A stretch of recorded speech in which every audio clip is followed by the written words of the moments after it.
Get ready, because here's your host, Tyson Mutrix.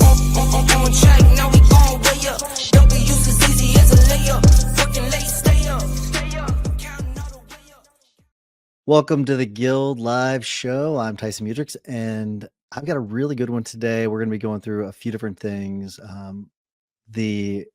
A new study on clicks being crushed. I'll get into that in a little bit. A newsletters report, which is going to be a really an interesting thing for those of you that send out newsletters. There's a YouTube makeover. That's something that is going to be interesting.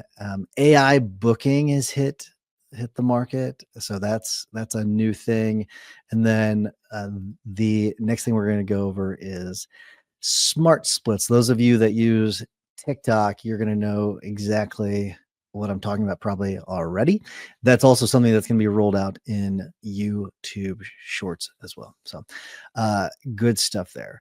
All right, the first story what we're going to get to is crushing clicks. So Google's AI overviews are actually crushing clicks. That's really kind of an interesting thing.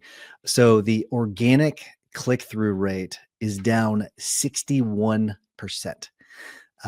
That's incredible. Paid click-through rate is down 68%. Those numbers are startling. And there was actually two different articles that were written on this. One was, they're both from it's Search Engine Land. If you don't follow Search Engine Land, I definitely recommend that you do so. They do a lot of research on this, as you might imagine, with the URL being what it is. And I've talked about them before. So, but this one is from Seer New Interactive, and the data shows that AI overviews are siphoning clicks across both SEO and PPC, and that's even when the AI overviews don't appear. So, if you're still measuring your success by traffic, you're going to miss the real shift that's happening right now. If that's all if you're just focusing on traffic and nothing else, you're missing the whole game. The whole game is changed substantially. So there's another recent study that's from BrightEdge. They found that AI overviews have surged to 26% coverage in September. So the results of this have been delayed by a couple months now that we're in November, but and then it's settling right between, I guess, 9% in October. So with the whole idea is you need to focus on bottom of the funnel conversions, because that's where things remain with the classic search. So for example, what I mean by that is that if you're doing research, so if the potential client's doing research, that's more of the top of the funnel. That's where you're seeing where all of the clicks have been suppressed. They're not going to the attorney's website. And I'm just using law firms as an example, but they're not using the law firm's website as research as much as, finding an attorney near me. That's the bottom of the funnel. That's where you need to be focusing most of your time. And that's where, what they're talking about in these articles. There's 3 key points, and I'll give you some takeaways. So expect fewer clicks everywhere. That's one of the things. Expect fewer clicks. You're going to expect lower traffic.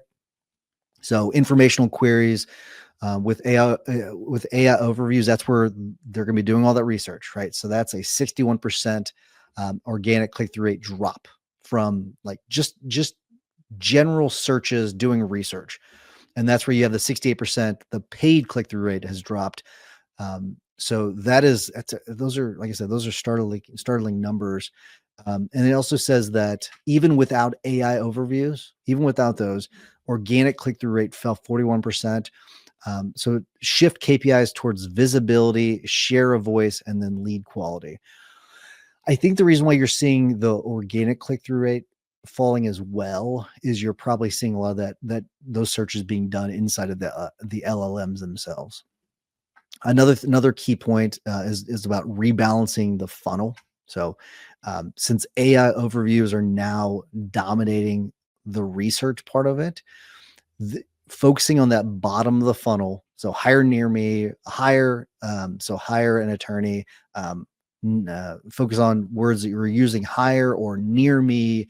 Those are going to be some focuses. So if you're paying for ads, use that. If you're focused on SEO, use that, because that's going to be still going to convert, just like traditional SEOs worked over the years. So you're going to still be focusing on those.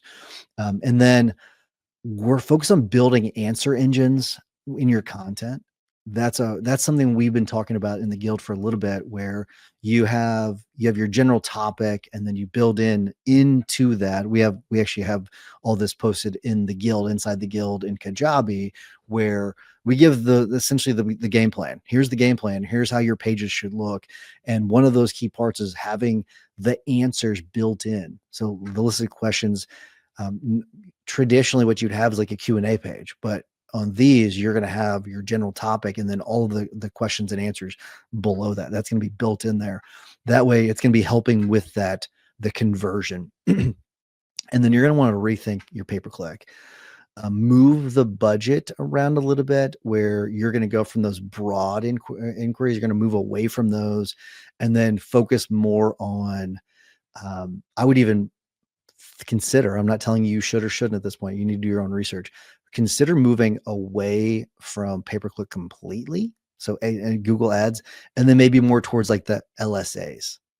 This is where it might make more sense, because that is more bottom of the funnel. The LSAs is more bottom of the funnel. And then that way you're gonna bypass all that click decay.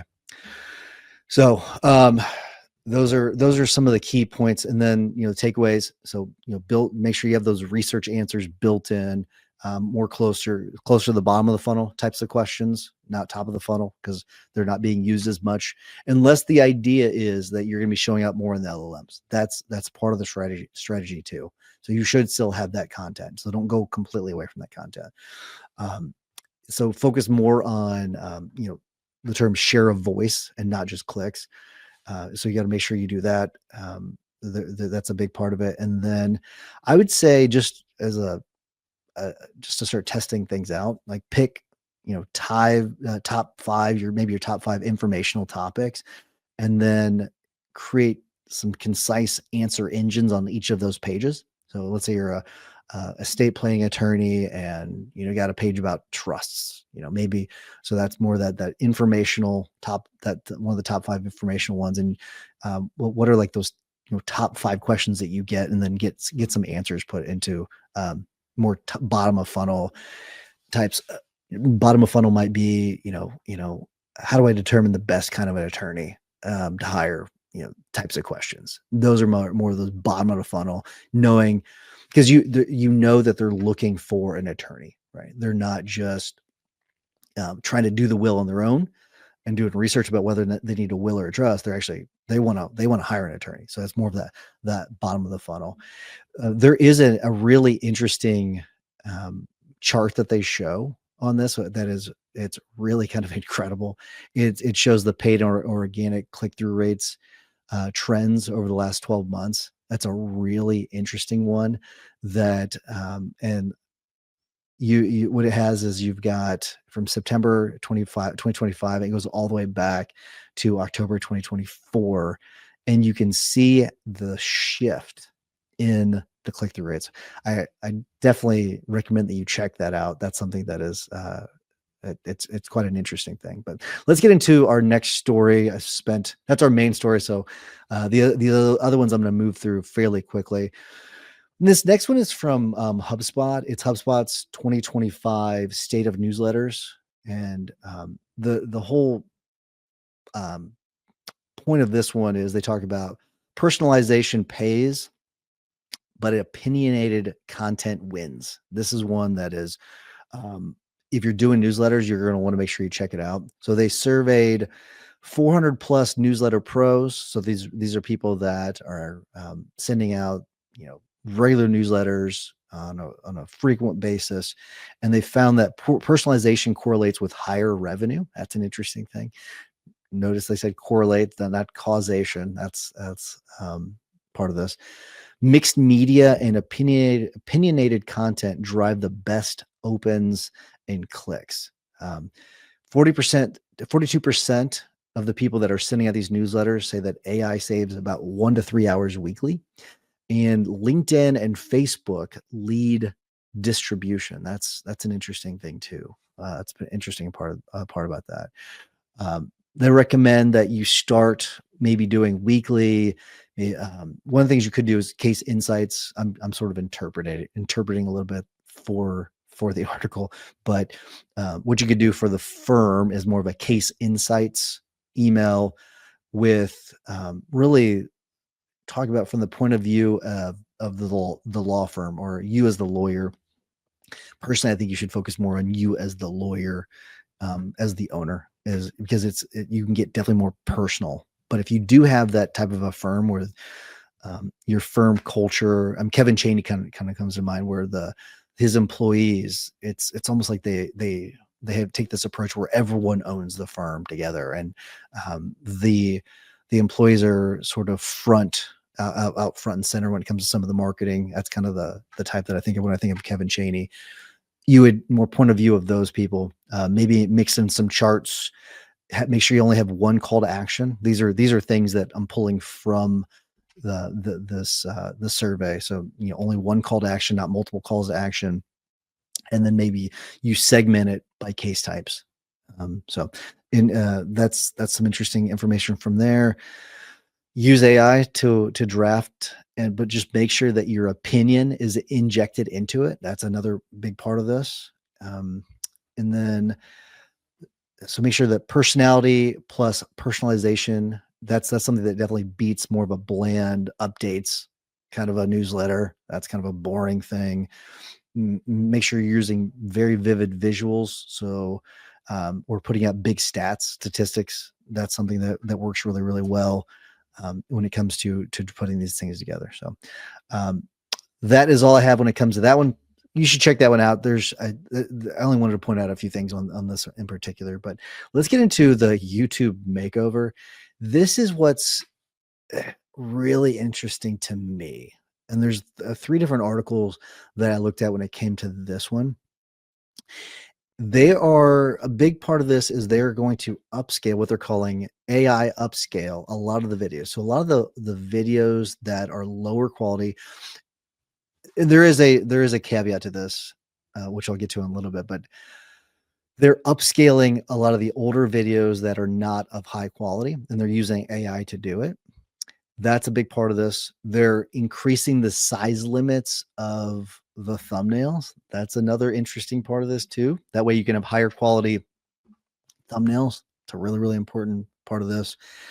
What I think is the most important part of all of this, though, is there is going to be, that's already started to roll out, a massive redesign of the TV friendly YouTube, where it's going to look a lot more like Netflix, where whenever you, a big part of that too is contextual search. So if you are let's say you're inside of a YouTube channel we'll just use Mr. Beast because he's the most well-known.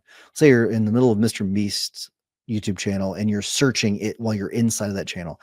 Currently what happens is you search and it'll show you, videos from all over YouTube. It's going to shift where it's more contextual, and it's going to show you more from Mr. Beast's YouTube channel because you're inside that channel. To me, that makes a lot more sense. It should have been that way from the beginning, but that's another big part of what they're going to be doing.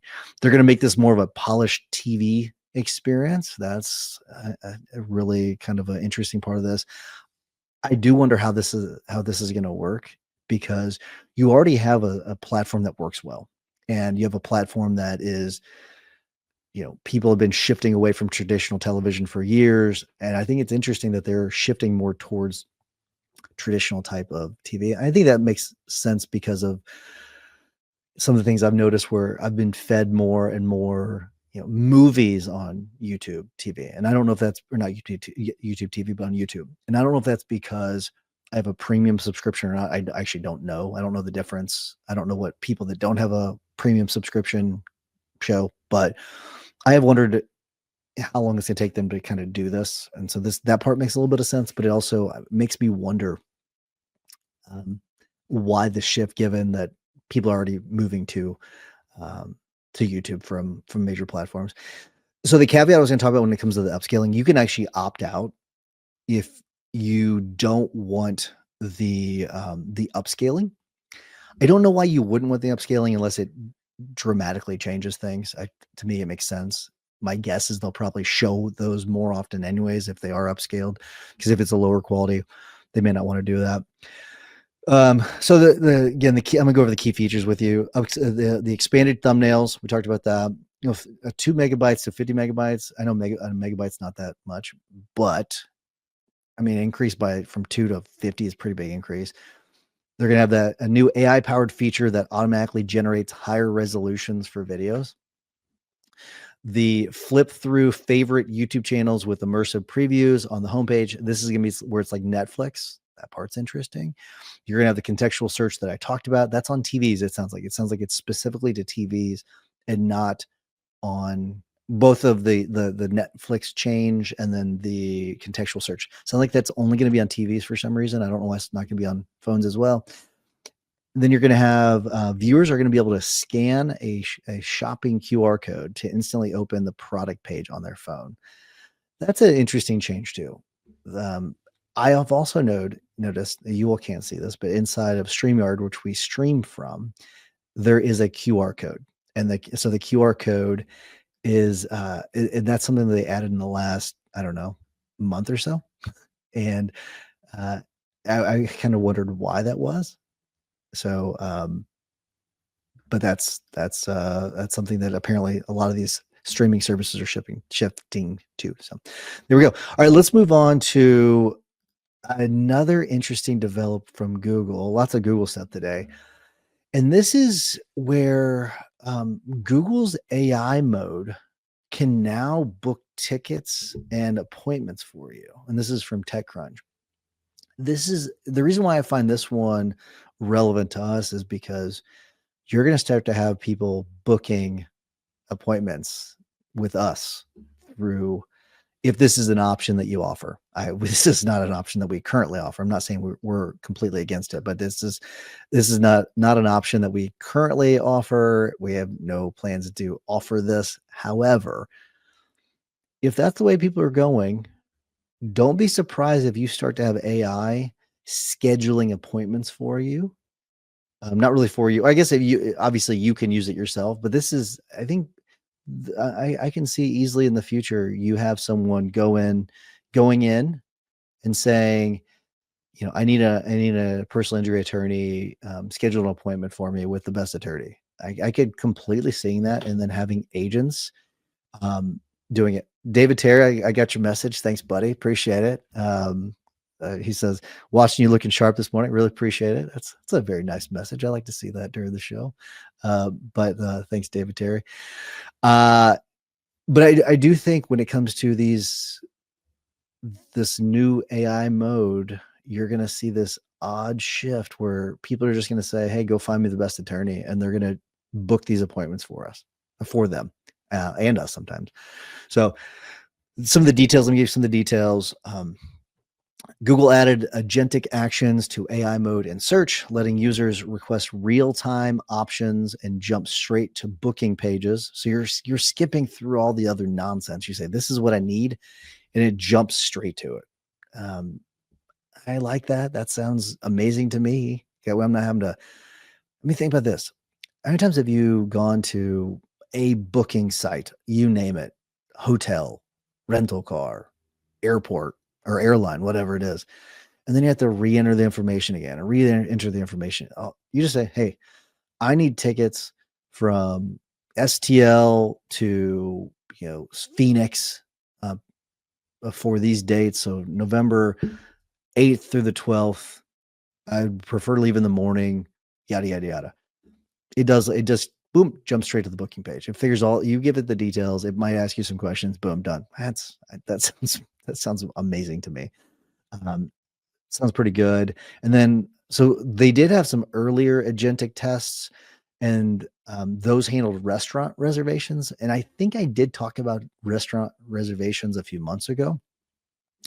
This, however, expands that to more of, and that was more in like the answers part of it to the actual transact. We're shifting to more of a transactions. Okay. Where they're getting to the point where, booking a reservation is one thing, but we're going to make some payments. Okay. We're getting to the point where it can make the payments. I will say in OpenAI, their version of the agent, and I'm kind of drawing a blank. I'm gonna try to pull this up and remember what the name of it is. I'm drawing a blank on what they called it, but they had their agent that was you could deploy from inside of ChatGPT. And you can actually from inside of ChatGPT, but I actually had it book my airline tickets to Hawaii. I had to give it the credit card information, but it actually went through and filled that information out for me and hit the submit button.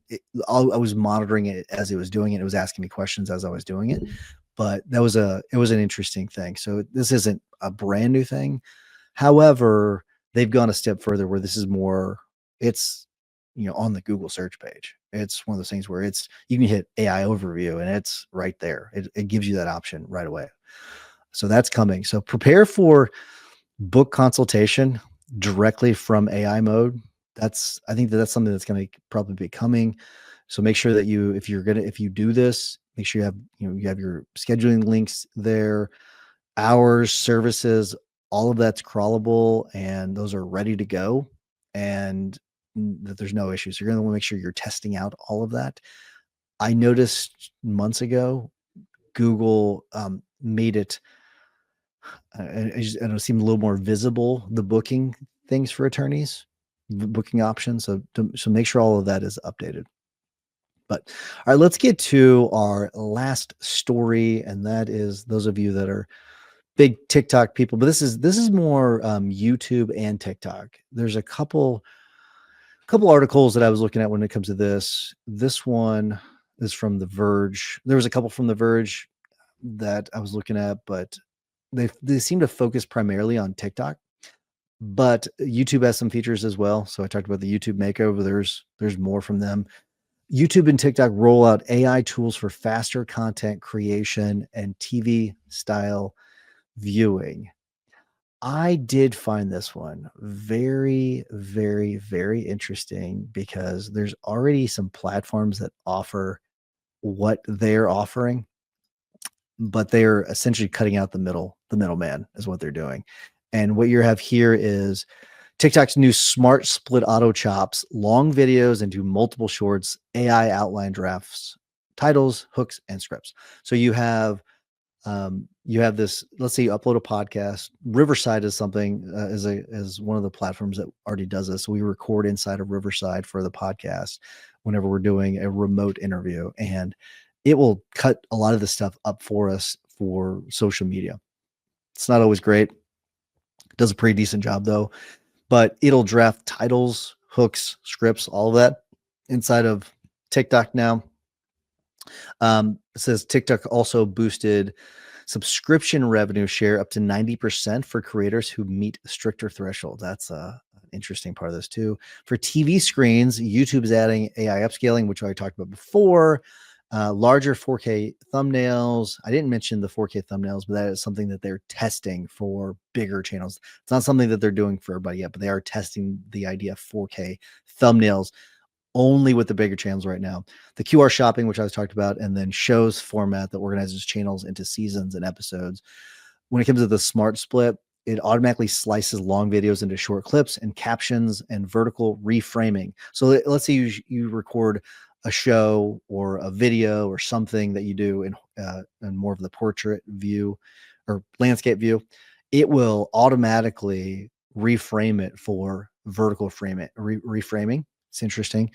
And then like I said, the AI outline drafts those hooks and those scripts, which is interesting. So you can what you'll be able to do is turn, those 30 to 60 minute webinars or podcasts or videos into, 10 to 15 short clips every week. And then you could use the AI outline to speed your scripting and your calls to action for different case types. That's something you'll be able to do. You'll be able to repackage your channels into more bingeable shows. That's something when it comes to YouTube, you're going to be able to do, maybe, season 1 is, insurance tricks. That's maybe season 1. And so you can do things like that when it comes to, personal injury or criminal defense. Maybe if you do, I don't know if anybody does, town halls, but the webinars is a really big thing. Some people do, local shows, like Brooks Derrick has his show that he does, that where he goes around and has a meal with a business owner or whatever. That's something that can be cut into smaller clips pretty easily. So really kind of interesting. I think it's one of those ones that, there's so many other platforms out there that do many of these things, and I think they're trying to cut that out. But that is all I have for you this week. Really appreciate you doing it, and really appreciate you all watching. Hopefully, I want to thank Amy. We call her Maxlaw Amy because I've got my Amy. Maxlaw Amy is actually she's running everything for me when it comes to the graphics, which is fantastic. So thank you, Amy. It makes it a lot easier, so I'm not having to click around to a lot of different things. But really appreciate it. Have a great week, everybody. And remember to go to it is maxwellsurvey.com. That way we can do the state of the firm survey. We will be doing those, releasing those results in, I think, January. I may be wrong about that. I'll make sure I get those dates. I mentioned it last week, but I'll mention it again. Maxwellsurvey.com. It is live. So make sure that you are completing that, because we want to make sure we get it out to as many people. That way we have the absolute best data possible. So have a great week, everybody. We will see you.